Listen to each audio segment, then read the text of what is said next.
Welcome back to The Price of Business. I'm your host, Kevin Price, talking to you about you and your business. Got to tell you, I'm getting great feedback about my guest this segment. He's a regular contributor on The Price of Business. His name is Rex Solomon.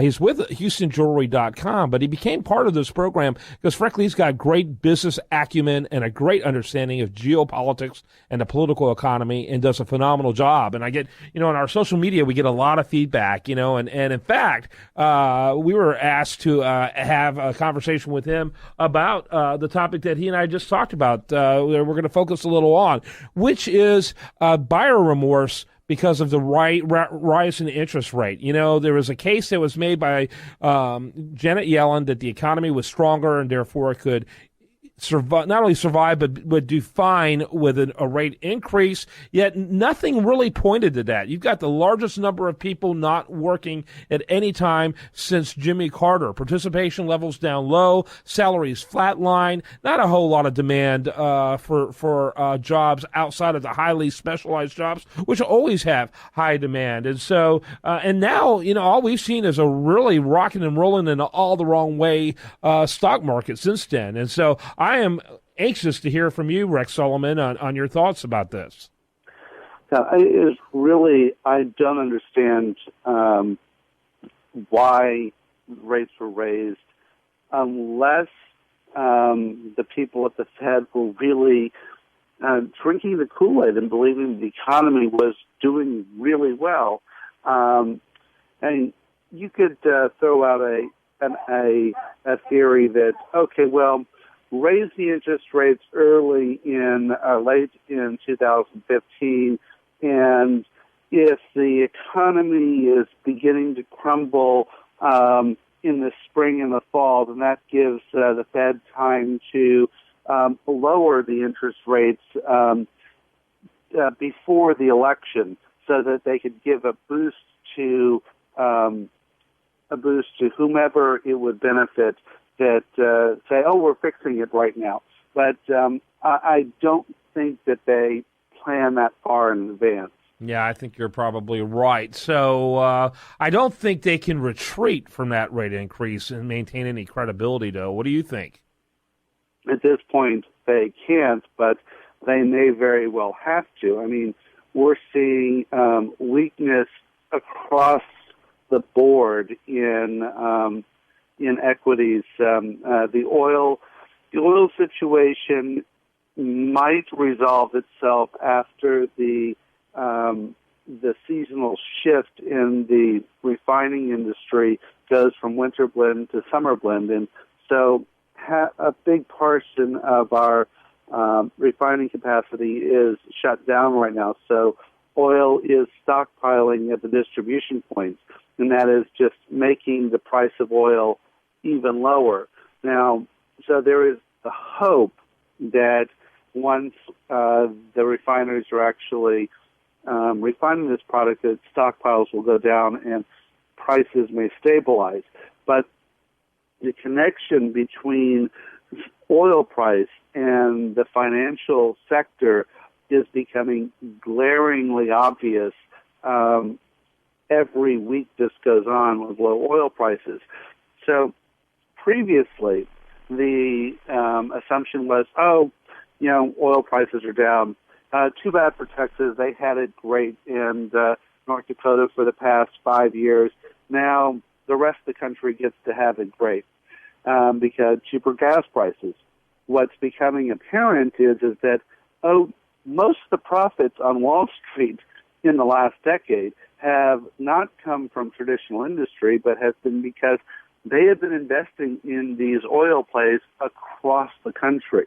And as these things turn from profitable to break even to losing money, then a tremendous number of hedge funds are going to lose huge amounts of money.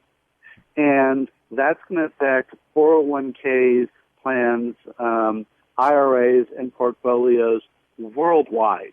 And you could be looking at a default significantly larger than the mortgage-backed securities issue.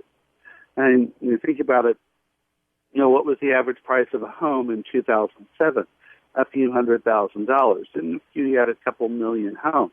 You've got oil projects in the hundreds of millions of dollars worldwide. And if those start to default, you're talking about larger amounts of money going south. Mm-hmm. So the oil price support is a huge issue, not just for the local Houston economy, but for the stability of the worldwide economic system. Yeah, it's easy to talk about how much things are cheaper because, as you all know, it doesn't just affect your gas prices. Everything that's transported by fuel gets cheaper, and travel. My God, I just bought tickets to D.C. for less than $100 round trip. It's nice. All of it's nice, but it eventually has such a crippling effect. Great, we're saving money, but we don't have any money to save. Oh yeah, I remember in the winter of '86 when oil crashed. It's like, oh wow, I'm filling up my classic '67 Buick at 50 cents a gallon gasoline. Isn't this wonderful? And then by the summer, seeing the devastation that it caused to Houston because I could fill up the tank of gas at 1960 pricing, and it really is a huge ripple effect, and it isn't just Houston. It's going to be nationwide. As you know, back then, the financing for the industry was largely Texas-based banks. Well, those banks collapsed, and then we had national banking. So Texas Commerce became part of larger New York Bank. So now the financing isn't a local state chartered institution. It is the largest banks, the too big to fail, and hedge funds, which are national institutions. So if they start taking hits, it's going to break the entire system. Got to wrap it up with that, but I do want to find out, we're now just a couple of weeks away from Valentine's Day. How's Houston Jewelry shaping up for that? And by the way, you can learn more about Rex at HoustonJewelry.com. Tell us about what you got going on there. Well, we have tremendous promotions for Valentine's Day. It is the second biggest jewelry season of the year. It's the day that you really don't want to forget about if you're in a relationship. In preparation for that, we have a one-day sale on Super Sunday from noon to 5 where all fine jewelry is a flat 70% off. So you can swing by the store, grab something, and you're set for Valentine's Day, which is, of course, a week later. This is Super Bowl Sunday. Super Bowl Sunday. So what you want to do is you want to go by there. NFL. What you want to do is go by there and get something sweet for your sweetheart.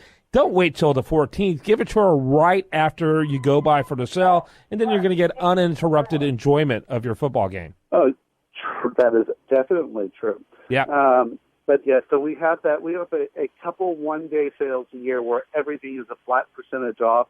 So all fine jewelry is 70 off on Valentine's, on Super Sunday, and of course we have great values all the way up through Valentine's Day because of course we are known as a value leader. We've been doing it for 66 years.